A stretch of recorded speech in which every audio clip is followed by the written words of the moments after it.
This video is sponsored by me, since I put a lot of time and effort into it. So, also, if you're in any way invested in this channel, stick around until the very end, where I have a couple of updates regarding my schedule, as well as the upcoming 1-year anniversary of the channel next week. Ever since Ocarina of Time, all 3D Zelda games and some 2D installments as well gave Link various means to make traveling around faster and less troublesome. Be it on horseback, ships, a train, or a rideable bird companion, all served to aid him on his quest to rid the world of evil. And Breath of the Wild was no different. Aside from the paraglider, which was already an amazing addition, we once again had the option to ride various animals, catch our own steeds, name them, and use their speed to our advantage. And in a world as vast as this one, they were definitely a welcome inclusion. But you know what you can't do on a horse?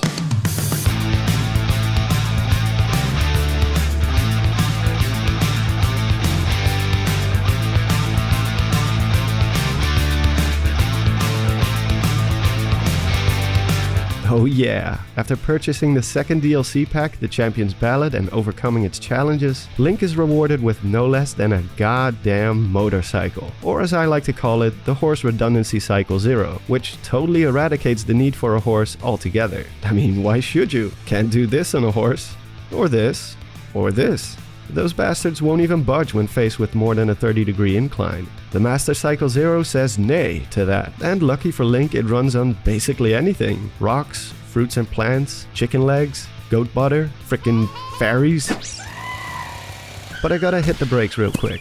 As cool as the Master Cycle Zero is, this isn't what we're here to talk about. Well, not entirely anyway. Instead, what I want to focus on today is that which leads to this awesome reward. That being the final trial Link has to overcome before facing off against Monk Mos Koshia and receiving this technological wonder. There's quite a bit of mystery and confusion surrounding this place. Why is it here, and what purpose does it serve? Why does its interior have so many similarities to the Divine Beasts? Pair that with the unusual reward at the end, and you got yourself a subject ripe for some good old theorizing. So let's talk about the so-called 5th Divine Beast found in Breath of the Wild.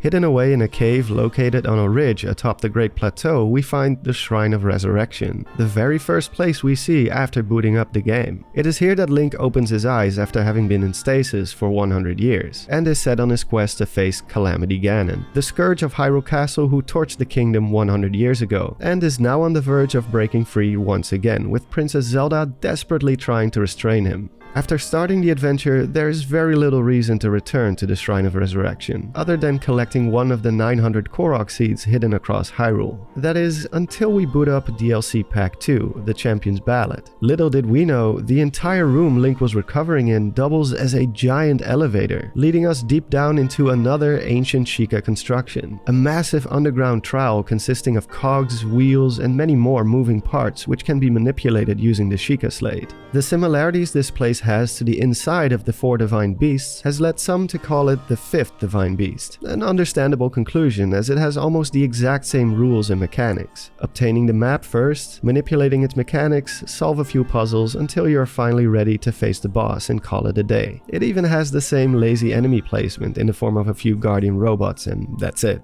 The only real difference is that instead of one of Ganon's blights, the final stage of the trial instead leads to a Sheikah monk, just like the ones we saw in the shrines. Unlike the 4 Divine Beasts, which were corrupted and taken over by Ganon's malice, this place seems to have been untouched by his influence, also like the shrines. So in that sense, it's kinda like a hybrid between a shrine and a Divine Beast. But unlike these, this place seems to have served a different purpose. The Divine Beasts were built to be operated by a pilot and served as a support to subdue Ganon. The shrines, on the other hand, were solely built to test the hero tasked with dealing the final blow to Ganon using the Sword of Evil's Bane, i.e. the Master Sword. At first glance, it seems like the final trial served the latter, a test for the hero. After all, upon defeating Monk Mos Koshia, he states that Link has now proven himself to be a true hero. And the reward, the Master Cycle Zero, seems like it was made specifically for him alone. But let's back up for a moment here. We actually already know that the 5th Divine Beast does indeed exist, and it's not the final trial itself, but instead, as you probably have guessed, the Master Cycle itself.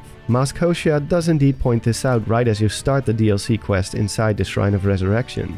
I now address the one who wishes to master a divine beast. So yeah, the bike is the 5th divine beast. Not exactly on the same scale as the other 4, but hey, who are we to judge? And when you really think about it, the Master Cycle Zero is very fitting for the hero to pilot rather than a giant behemoth. The goal of the other 4 beasts, as stated before, was purely to provide support while the hero and princess attempted to seal Ganon away. They were never designed to outright defeat Ganon on their own. As powerful as their giant lasers are, this isn't nearly enough to slay the Demon King. Even with all 4 combined, they were still only able to inflict half his life bar worth of damage. And mind you, this Calamity Ganon wasn't even at its full potential, as Masterworks points out. Out of all parties involved, the task of the hero was by far the hardest and most dangerous one. Yes, Zelda did struggle to awaken her powers at first, but that was mostly due to her own insecurities and mental block. But once awakened, we've seen what the wielder of Goddess Hylia's power can do. She wouldn't even have to get all that close to the Demon King. Instead, she would have waited until he was weak enough to a point that she can send him into the void using a massive surge of energy. The hero, on the other hand, is the only one involved who would have to make direct contact with Ganon by striking him with the Master Sword. In other words, getting close enough to be in Sword's range. As such, the Master Cycle Zero would be a fine addition to his arsenal to accomplish his goal, as it grants him much greater speed and mobility to close the distance and avoid the Demon King's attacks. Not that this was hard in the actual game, but let's not talk about that. That was just lazy boss design. Another reason why it's clear that the Master Cycle Zero was specifically designed as the 5th divine beast to be used by the hero is that it's tied to the Sheikah Slate. This is one more thing that makes the bike stand out from the other beasts, as it functions as a rune inside the slate and can be summoned or stored inside at any time. Although we mostly saw Zelda using the slate 100 years ago because of her interest in the Sheikah tech, it was never actually intended to be used by her. We can see this in one of the cutscenes from 100 years ago, where she tries to use it on one of the shrines and it doesn't respond to her. The slate was indeed designed to be used by the hero, as it is tied to the shrines meant to test him. We also have to keep in mind that Link likely wasn't the first hero to face Ganon using the Sheikah Slate. We know of at least one hero that preceded him in doing so, and this hero actually succeeded on his first try, since Ganon wasn't aware of the Sheikah weaponry at that time. This makes for a strong argument that this ancient hero may have been utilizing the full potential of the Sheikah Slate and thus the Master Cycle Zero as well, since the ancient Sheikah who built the technology were still alive at this point in time and would have been able to explain how it all works, an advantage which our modern day heroes didn't have. So with all that said, let's redirect our attention to the final trial. Since we already established that this place isn't the 5th divine beast, what is it then? The shape of the facility itself has already sparked some interesting ideas, as the layout shares a lot of similarities to that of a combustion engine. The 4 cylindrical rooms protruding out on the sides are just like that of the cylinders of an engine. In turn, the entire structure is connected by spinning parts which all come together in one central cog, and can be spun clockwise or counterclockwise, simulating forward and reverse. It even has a giant fan, another common thing found in an engine. This has brought forth some pretty wild speculation, like the idea that this facility is actually inside the Master Cycle Zero, and is then magically shrunken down by Mos Koshia upon completing the trial.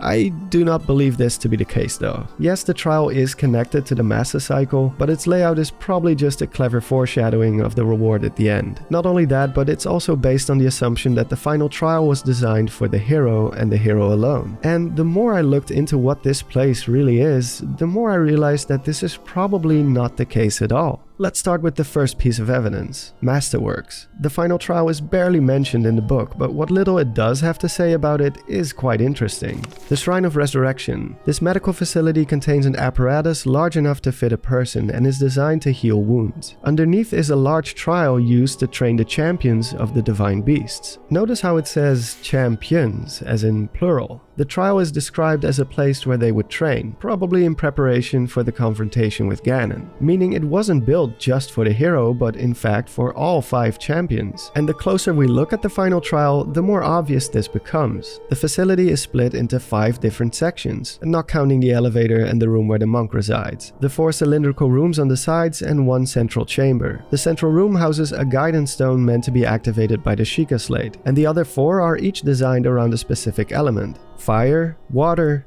air, and electricity, the same 4 elements each of the pilots of the Divine Beast possessed. In turn, the door leading to Mos Koshia, which is locked with 4 giant bolts, each have a Sheikah symbol on it corresponding with the first letter of each element, and then another bolt in the center with a symbol representing the 4 Divine Beasts on it. This symbol is also found all throughout the facility, by the way, and even the one-hit obliterator which Link is meant to wield at the start of the DLC is shaped just like it. This symbol also perfectly illustrates the connection between the 5 champions, the 4 Divine Beasts at the end of the fork, and then the hero at the center of it all represented by the handle. So with all that in mind, here's what I think the facility was originally intended to do. Upon entering the facility, the hero would use the Sheikah Slate to gain control of the central mechanism. By manipulating the interior, he would then open up the path to each of the 4 side rooms one by one. The pilots would then enter the room corresponding to their element and solve the puzzle inside. Upon succeeding, this would then free up the terminal in each room, which could then be activated using the Sheikah Slate, releasing the bolts on the door one by one. Another interesting thing that happens is that each time a bolt is released, a new set of Guardian-based enemies spawns inside the central chamber. Either these were meant to be defeated by the hero alone, or perhaps the champions would collectively fight these machines as a test of combat skill. We do find 4 weapons hidden in treasure chests which are tied to the race of the 4 pilots, and the hero would obviously be in possession of the Master Sword upon entering, so it could be that defeating the enemies in the central room was a group effort, but I can't say that for sure. When all bolts are released and all enemies defeated, the hero would then place the final part of the mechanism in the center using magnesis, and presto, the path to Mos Koshia is finally revealed and the final fight can commence. I'm quite certain that the final duel with the monk was meant to be fought by the hero alone, away from Mos Koshia to test his speed, agility and accuracy in preparation to strike down the Demon King. As the cherry on top, he would then be rewarded with his own Divine Beast, the Master Cycle Zero, which he could then utilize during the final fight with Ganon. So you see, not only was the final trial a way for the hero to grow even stronger and receive his own Divine Beast, it was also a group effort, a way to test and increase the synergy and cooperation skills between the 5 champions, combining their skills and intelligence to solve one giant puzzle together and possibly even fight enemies as a team. This also explains why Link isn't allowed to enter or is even made aware of the final trial underneath the Great Plateau until he has tamed all 4 Divine Beasts and received the essence of each of the deceased pilots. When Link receives one of these skills, he is essentially carrying a part of that champion spirit with him. And since the final trial was designed to be completed by 5 individuals, Link wasn't allowed to enter until he possessed the spirits of all 4 champions plus his own, so that they would still be alongside him, even if only in spirit. Goddamn camera's never doing what I... Hey there, it's me. So I wanted to give a few updates on the channel and something for next week, because some things have changed. Bear with me, I'm terrible on camera and I don't like doing this at all. So some of you may have caught wind on the fact that I was working on a big project, and some of you may have been wondering, where is it? Some things have changed in my life right now. I already posted it on Discord, so some of those people are already aware of it. And the main gist of it is that I bought a house, which is really cool. But it's also very stressful, and there's a lot of stuff involved, a lot of paperwork, a lot of stress. Not to mention I also have to sell this apartment to go with it. So I'm both selling a house and I'm buying a house at the same time. As a result, I will have to completely reschedule this whole big project for now, because it's just not doable. It's too much. I might take some of the ideas from the script and make separate videos out of it, because I do feel like the script is already a bit too convoluted right now. I think I can take some of it out or simplify it and maybe turn it into a separate little smaller theory, basically. I also quickly want to give a big thanks to Brig Colby, who's been kind enough to review my script, basically. He's been taking a look at it, giving some feedback and suggestions, and although I'm not going to be able to utilize it as of right now, it's going to take a while, but once I do come back to this and I start working on it, refining the script, very helpful. Thank you to Brig Colby for that. Thank you, man. My eye is twitching. The muscle spasm in my eye. Me and my fiance, we already kind of set our goals on wanting to move this year, because as nice as this place is, this apartment that we're living in right now, it's just too small. It's too small for 2 people, especially with the stuff that I'm doing, like recording, and like even right now, my fiance is locked into the bedroom. As you can see, this is my desk. Sorry about all the wires, never been able to clean those up properly. But yeah, this is where I work right now. And this is where my fiance works. So yeah, we're pretty much back to back. So anytime I want to record something, I gotta make sure that she is either not working or doing something else, because, you know, if she's doing this on the keyboard, the microphone will pick that up. It is a very good microphone, but it's not completely immune to background sounds. So yeah. Because of this, it's kind of hard for me to just sporadically record or produce something, be like, oh, I'm just gonna do a midweek video all of a sudden. Why not? Like, it's just not doable because of the footage I just showed you. A new house basically means that I finally have a proper office to work from. You know, I'll be able to record anything I want, whenever I want, work on anything, also have a place to retreat for a while for myself. So yeah, it is the right step to take for me in my life right now. That being said, next week is the 1-year anniversary of my channel. I mean, yeah, it's pretty crazy how far we've gotten in just a year's time. So thank you all so much for your support on that, by the way. Just like I did with my 1K subscriber special last year, I want to get you guys, the viewers, involved again. So initially I thought maybe it's a fun idea if you guys post your theories either on Discord or somewhere in the comments or anything like that, and I would cover those and put them all together in one video. But then I realized that's not really the best way to go about it, because theories require a lot of attention to get the full potential out of them. You know, you have to provide evidence, you have to cover all the options. That's just how theories work. You know, there's a reason why many Zelda theorists only use like a top 5 or even a top 3 for those kinds of videos, because theories require a lot of time. If I choose to go that route, we'd probably only be able to cover about 10 of them max, and that's already a pretty long video. That's probably going to be like 30 minutes already. So if you want to participate, I would ask you to post your unique idea about a Zelda dungeon. Can be about Breath of the Wild 2, or a dungeon for a future title, like Far Into the Future, whatever you want.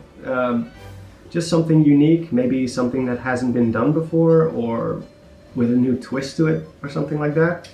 Now, before you start frantically typing in your ideas into the comment section below, I want to set some rules here first, so bear with me. First, I'd like to ask that you keep it to one single idea. You know, I know some of you might have lots of ideas, and that's awesome, but you know, I gotta keep it organized for myself, and I want to choose, let's say 30, maybe 20 unique ones from different people. Next, please do not put your idea in the comment section on this video or any video, because it's gonna get lost in between all the other comments out there. You know, it's gonna get overlooked.